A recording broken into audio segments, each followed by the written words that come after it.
최근 미국 정치권과 일부 보수 성향 매체에서 한국 정부를 비판하는 발언이 같은 시점에 집중적으로 나왔습니다. 이 과정에서 반복적으로 언급된 기업이 바로 쿠팡입니다. 먼저 확인해야 할 사실부터 정리하겠습니다. 미국 하원의 공화당 중진 의원이 보수 매체에 기고문을 실었고, 이 글에서 한국 정부가 미국 기업을 부당하게 겨냥하고 있다는 취지의 주장을 했습니다. 이때 쿠팡은 애플, 구글 같은 미국 빅테크와 함께 언급되며 규제로 피해를 볼 수 있는 기업으로 분류됐습니다. 같은 날 트럼프 진영 인사로 알려진 정치 평론가와 보수 성향 방송 진행자들도 한국을 비판하는 발언을 이어갔습니다. 이들은 한국의 기업 규제가 미국 기업의 이익을 해친다는 논리를 폈고, 쿠팡과 관련된 개인정보 유출 사고 역시 상대적으로 축소해 설명했습니다. 이 지점까지는 의견 표명과 정치적 주장의 영역입니다. 논란이 커진 핵심 이유는 한국 대통령의 발언이 해외에서 왜곡돼 전달됐기 때문입니다. 대통령의 실제 발언 요지는 법을 어긴 기업은 그에 따른 경제적 책임을 져야 한다는 원론적 경고였습니다. 쉽게 말해 법을 지키지 않으면 어떤 기업이든 신뢰를 잃고 시장에서 불이익을 받을 수 있다는 일반론입니다. 하지만 일부 해외 매체에서는 이 발언을 특정 기업, 즉 쿠팡을 겨냥한 파산 지시처럼 해석해 보도했습니다. 이는 발언의 맥락과 원문 취지와는 분명한 차이가 있습니다. 다음으로 확인된 또 하나의 사실은 쿠팡의 대미 로비 활동입니다.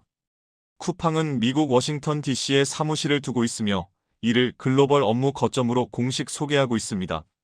미국 정부에 공개된 자료에 따르면 쿠팡은 상장 이후 수년간 미국 의회와 행정부를 상대로 로비 비용을 집행해왔습니다. 여기서 로비란 기업이 자사 입장을 정책 결정자에게 설명하고 의견을 전달하는 합법적인 제도입니다. 다만 규모가 크거나 외교통상 이슈와 맞물릴 경우 정치적 논란이 될 수 있습니다. 이와 연관돼 미국 하원 법사위원회 소속 의원들이 한국 정부에 공식 서한을 보낸 사실도 확인됩니다. 해당 서한은 한국이 추진 중인 온라인 플랫폼 규제 법안이 미국 기업을 부당하게 겨냥하고 있으며 통상 협상과도 연결될 수 있다는 우려를 담고 있었습니다. 이를 받은 한국 정부 관계자들은 통상 협상 시기와 맞물려 압박처럼 느껴졌다고 밝혔습니다. 다만 이 역시 쿠팡의 로비 결과라고 단정할 공식 증거는 없는 상태입니다. 정리하면 이번 사안에서 분명한 사실은 세 가지입니다. 첫째, 미국 정치권 일부가 한국의 기업 규제 정책을 공개적으로 비판했다는 점.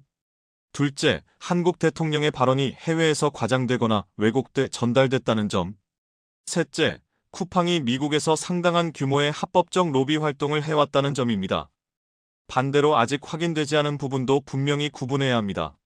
미국 정치권의 동시다발적 비판이 실제로 쿠팡의 로비 때문에 나왔는지, 또 한국의 통상외교 이슈가 특정 기업의 이해관계에 의해 움직였는지는 추가 검증이 필요한 의혹입니다.